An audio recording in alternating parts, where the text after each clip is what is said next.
So hey everyone, welcome back to another quick and very interesting tutorial. Where in this quick tutorial, I'm going to show you how you can check if your email address has been a part of data breach or not. Now, in order to do it, just simply open any of the browser you have, and you can do the same process from your smartphones as well. Now here, you have to search for have I been pwned.com. You can see the right spelling over there. If I spell it wrong, now just simply go to this website, and here you have to paste your email address. For example, if I write my email address here,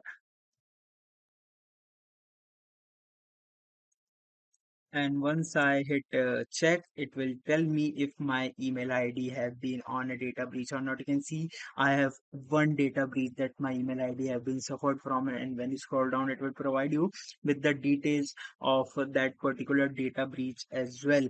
You can check your email address for your safety, and you can check multiple email addresses from here as well.